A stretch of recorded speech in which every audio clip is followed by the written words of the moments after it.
so sorry for what's happened to you, John. But you've killed a lot of those things, and we need your help. I haven't killed enough. John, help us. Help you. Tell us what you saw out there. Detective Shirley, it's a fucking mess out there. They're everywhere. Are the streets even usable?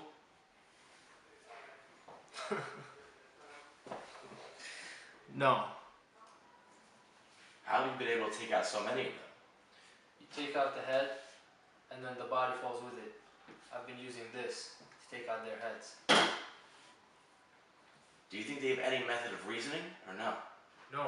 They walk around and just wait for something slow to bite into. They're like mindless sacks of human flesh. Or what used to be human. All of this information will save lives, John. I promise you we will all get out of this one day.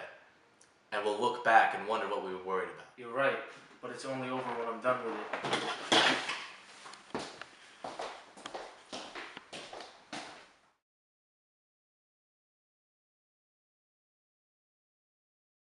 We're making a ton of money out of here, John.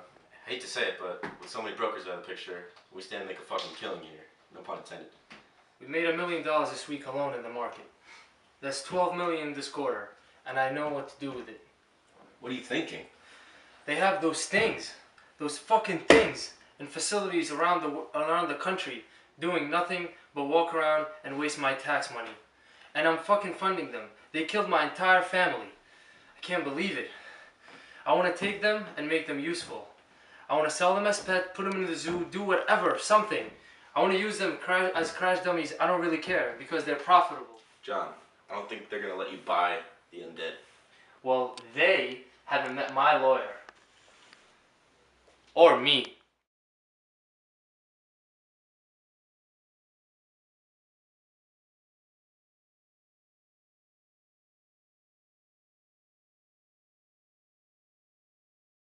We're here today to examine the petition of John Ulti versus the state to purchase the contents of the New York Undead Holding Facility. The state would like to call John Ulti to the stand.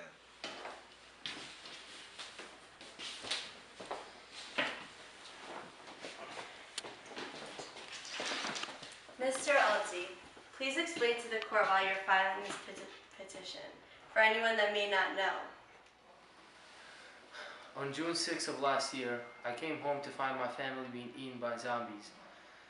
Now they hold the same things that murdered my family in a federal zombie playground, which my taxes pay for. That is not something I am willing to accept. I am filing a petition to purchase the undead. Take the burden off the state, do something useful with these things, or relieve them of their misery.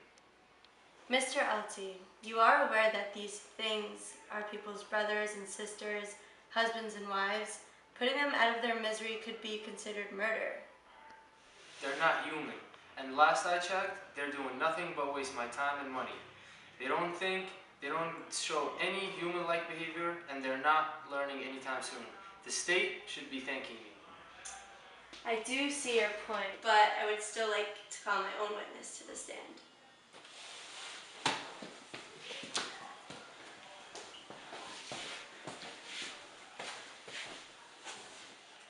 Please state your name and what you do. My name is Andrew McGeer, and I am a junior undead analyst at the NYUDF. I help to run the facility and analyze the behaviors of the undead in containment. Mr. McGeer, would you agree with Mr. Ulti's testimony that the undead are completely incapable of human-like behavior? No, ma'am, not completely. Care to elaborate?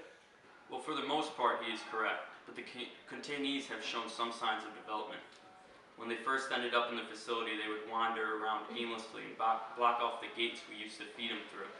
The longer it took to clear the space, the longer it took for them to get fed. It's been a while since then, and somehow they figured it out.